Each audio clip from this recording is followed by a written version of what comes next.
Bonjour à tous. J'ai cru comprendre que l'étude numéro 3 de Josué, serviteur et leader, avait plu à pas mal de personnes. Donc, ce que j'ai fait, c'est que j'avais envie de vous faire profiter de deux premières études que j'avais faites avant. Et cette première étude s'appellera À l'école de Dieu. Voilà, alors c'est une étude sur le leadership, hein, où je me suis appuyé sur la parole de Dieu, bien évidemment, mais aussi sur un ouvrage qui a été rédigé par un pasteur missionnaire pour France pour Mission qui s'appelle Yves Le Bévert. Alors, ce Josué, qui est-il? Déjà, il faut savoir que Josué dans la Bible est appelé au début Osée, hein, écrit O-S-E-E, encore aussi H-O-S-E-E, ou encore Oshéa, H-O-C-H-E-A, qui veut dire sauver. Alors, il sera plus tard renommé Josué, hein, par Moïse, et ce nom, ce Josué voudra dire l'Éternel est salut. Alors Josué est le fils de Noum, et fait partie de la tribu d'Éphraïm. Alors il est connu dans différents récits bibliques, hein, comme le bras droit de Moïse pendant très longues années, mais aussi comme son successeur. Alors, sous la conduite de Moïse, le peuple d'Israël a quitté l'Égypte, bien évidemment, pour aller vers le pays promis. Et là, il y a eu de très très bons, très très grands et nombreux miracles pendant toutes ces années d'errance dans le désert. En chemin, Dieu a révélé sa volonté au travers de Moïse. Il y a eu l'ouverture de la mer Rouge, les 10 commandements, la rédaction de toutes les lois rituelles, cérémoniales et morales, qu'on peut retrouver dans le livre d'Exode, hein, de Lévitique aussi, de Nombre et de Deutéronome. Et encore bien d'autres récits, tous plus extraordinaires les uns que les autres.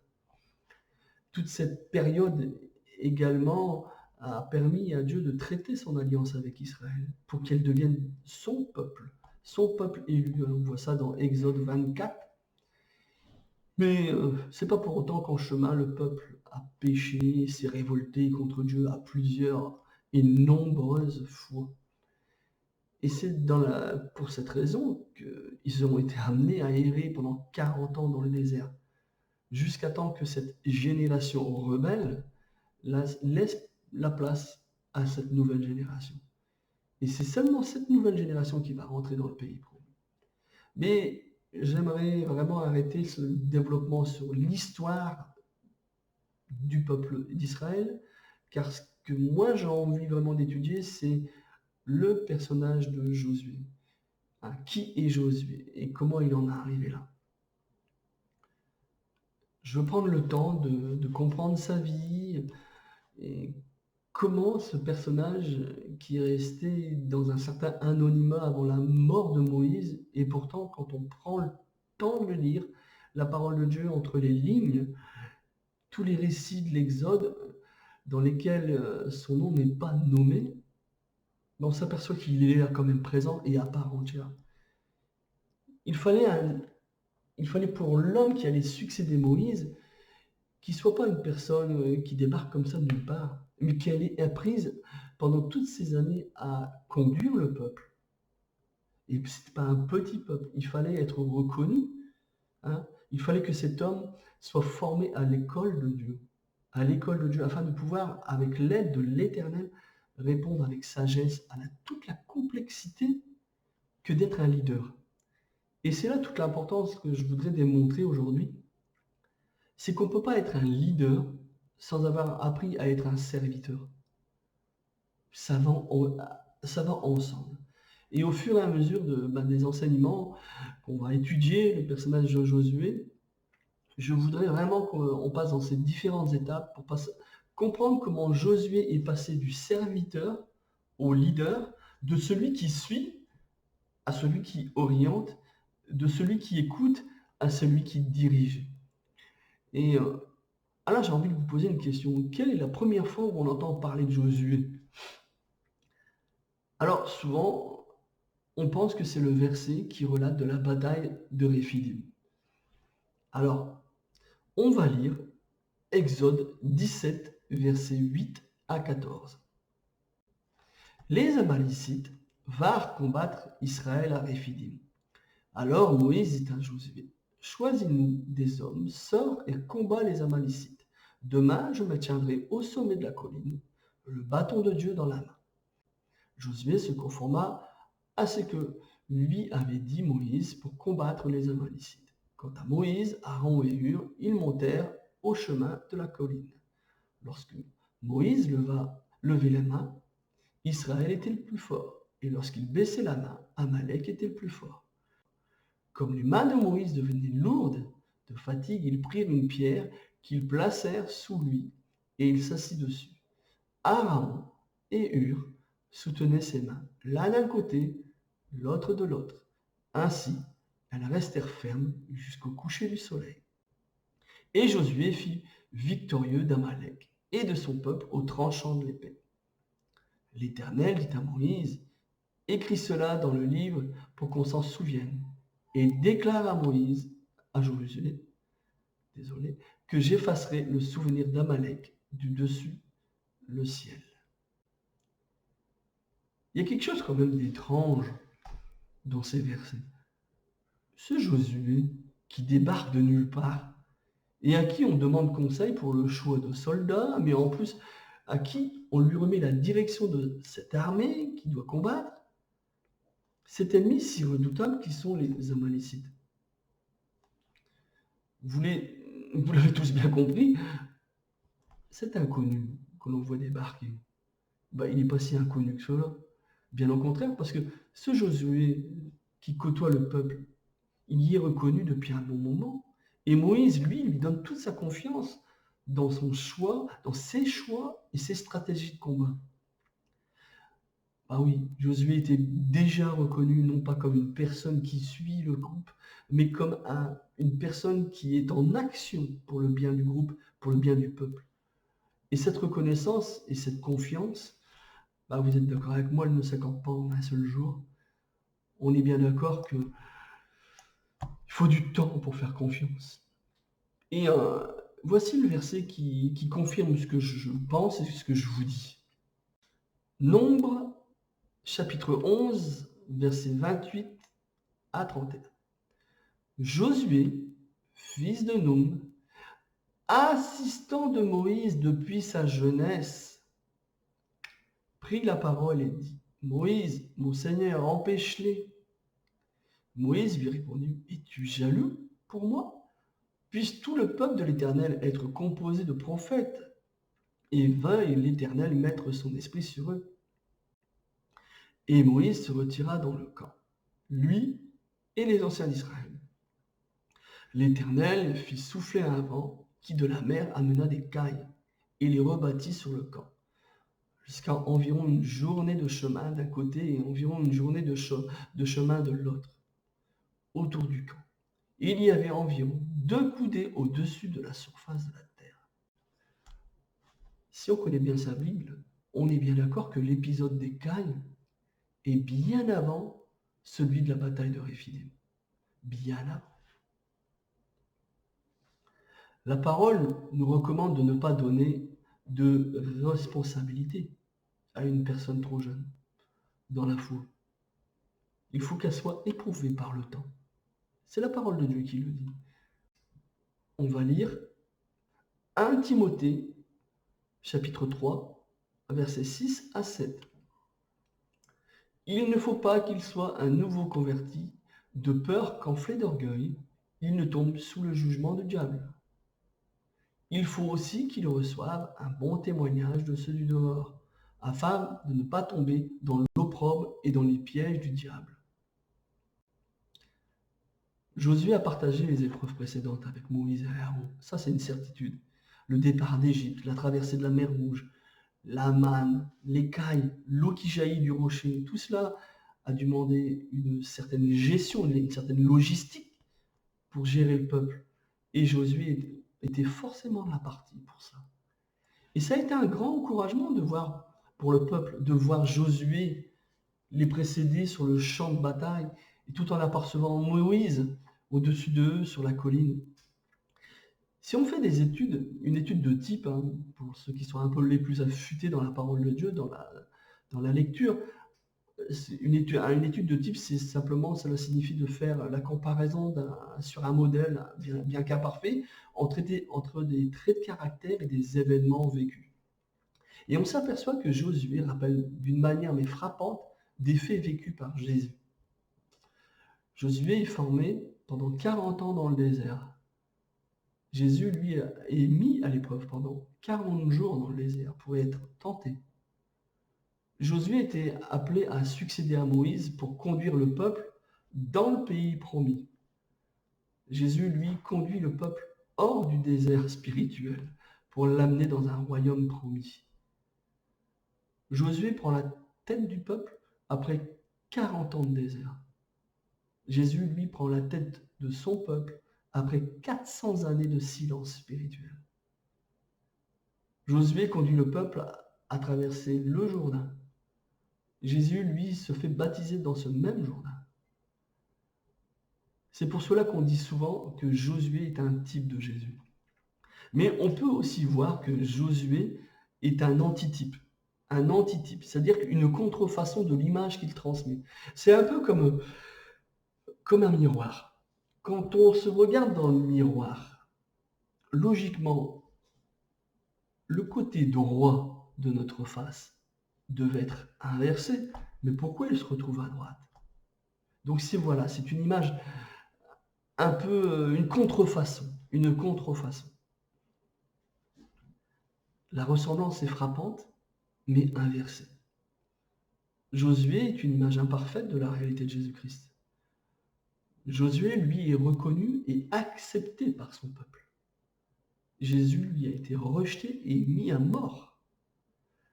Avec Josué, il y a une sentence contre le peuple pour la sauvegarde de Josué.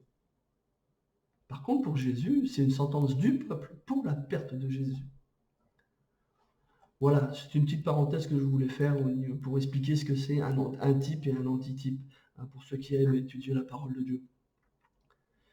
Maintenant qu'on connaît un peu plus l'arrivée de Josué dans le paysage historique de Moïse, nous allons voir un peu la première épreuve que rencontre Josué en tant que leader du peuple.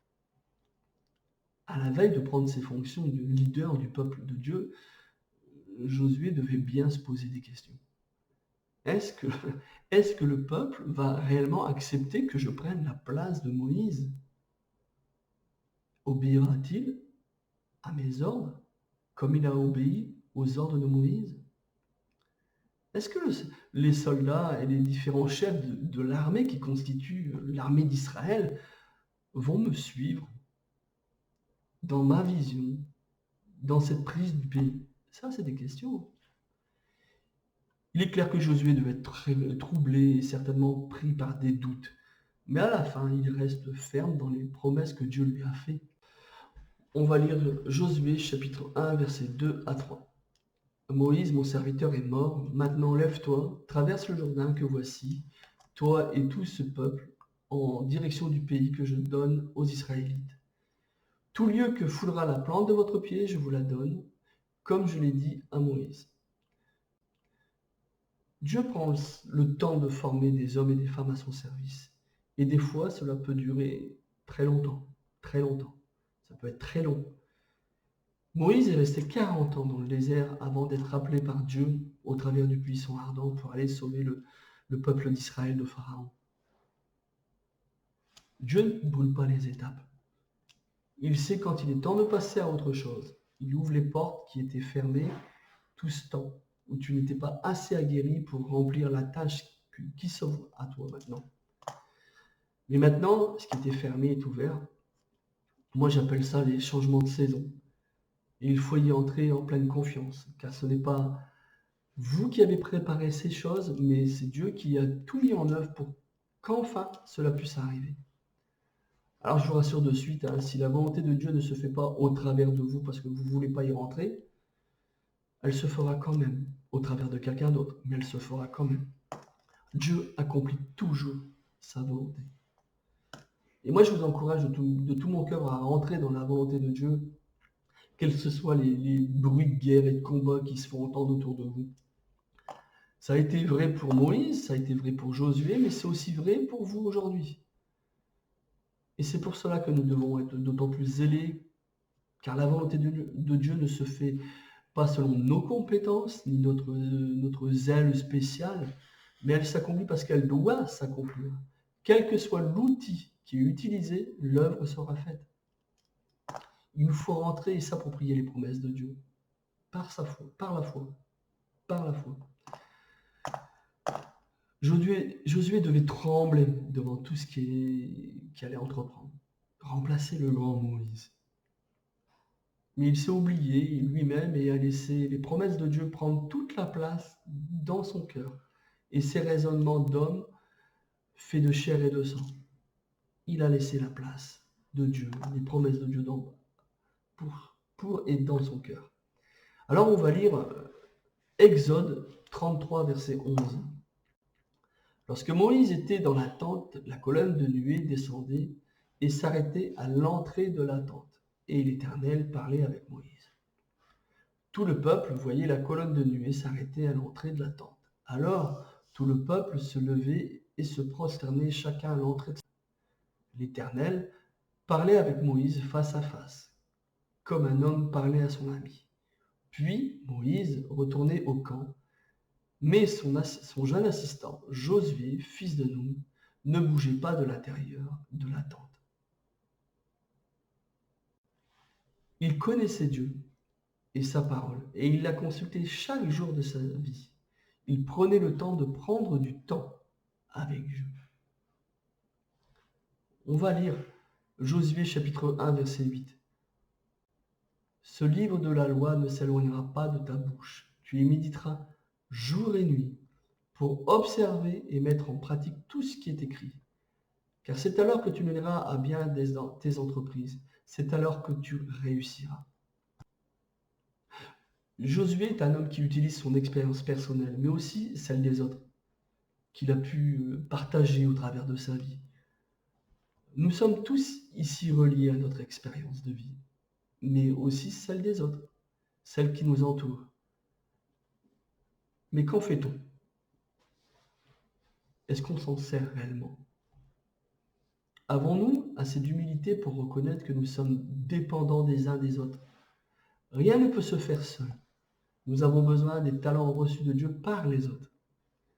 Ou avons-nous plutôt la grosse tête? Parce que tout simplement je connais mieux la Bible que toi? Ou parce que j'ai plus de facilité à m'exprimer devant une chaire que les autres? Prenons garde de ne pas avoir une trop grande estime de nous-mêmes, d'être toujours prêt à donner des conseils ou des revendications aux autres sans tenir compte des demandes des autres.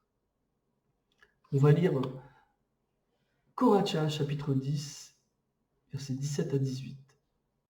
Que celui qui se glorifie dans le Seigneur, car ce n'est pas celui qui se recommande lui-même qui est approuvé, c'est celui que le Seigneur recommande. Il faut observer quand même que Josué n'était pas qu'un homme de guerre, mais il était aussi un homme du livre, un homme de prière. Il connaissait Dieu et passait du temps avec lui, et cela, c'est indissociable pour être efficace en tout terrain de bataille. Savoir être efficace avec ses mains, mais aussi avec sa tête, avec son cœur, sont des qualités d'un homme ou d'une femme de Dieu, que trop de personnes minimisent. Josué sera secoué dans sa détermination et dans son courage durant toutes les prochaines étapes qu'il va y avoir de sa vie. Mais sa foi ne faillira pas. Il gardera la bonne direction car Dieu est avec lui et il le sait. Et il le sait. Josué a appris qu'un peuple qui perd confiance est un peuple prêt à l'explosion, prêt à la rébellion envers ses leaders. Et l'ennemi de nos âmes sait très bien faire pour mettre du bois dans le feu, comme je dis souvent. Il nous faut absolument avoir les regards tournés vers notre Seigneur et pas trop sur nous. Car plus on aura de l'importance à nos yeux, plus on se rapprochera de la ligne de conduite de l'ennemi. Vivre en Christ, c'est vivre en liberté, mais aussi et surtout dans la victoire que lui nous donne. Dieu donne à chaque chrétien des promesses et un message qui dépasse ce que lui-même aurait pu imaginer. Et pourtant, c'est à lui et à personne d'autre que Dieu lui les donne.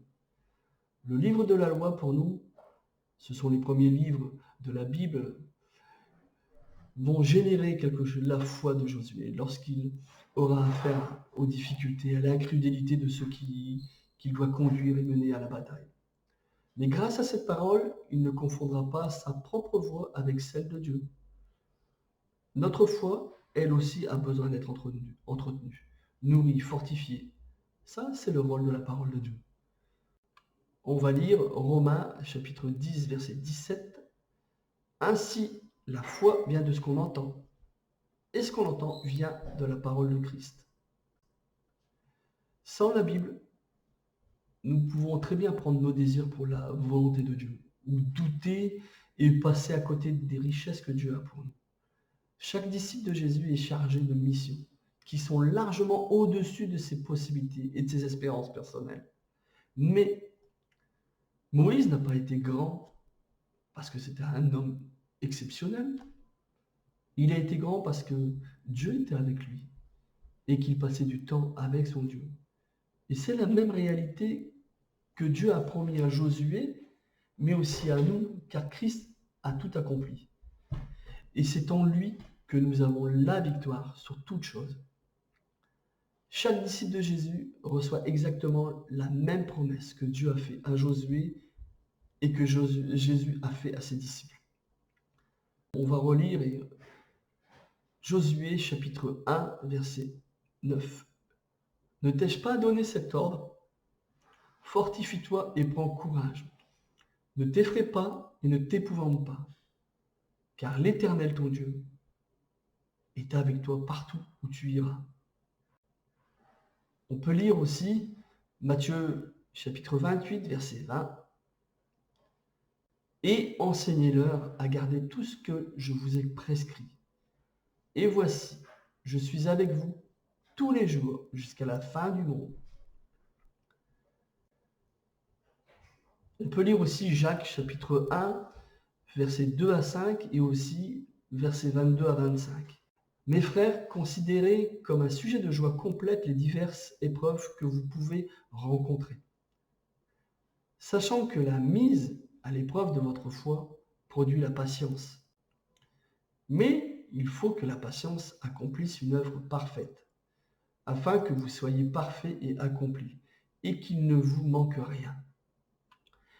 Si quelqu'un d'entre vous manque de sagesse, qu'il la demande à Dieu, qui donne à tous libéralement, et sans faire de reproches, et elle lui sera donnée. Pratiquez la parole et ne l'écoutez pas seulement, en vous abusant par des faux raisonnements. Car si quelqu'un écoute la parole et ne la pratique pas, il est semblable à un homme qui regarde dans un miroir son visage naturel, et qui, après s'être regardé, s'en va et oublie aussitôt comme il est. Mais celui qui a plongé les regards dans la foi parfaite, la loi de la liberté, et qui persévère, non pas en l'écoutant pour l'oublier, mais en la pratiquant activement, celui-là sera heureux dans son action même. Donc voilà, je voudrais conclure simplement en vous recommandant avec assistance d'être persévérant, mais surtout d'être heureux en Christ notre Seigneur. Que Dieu vous garde.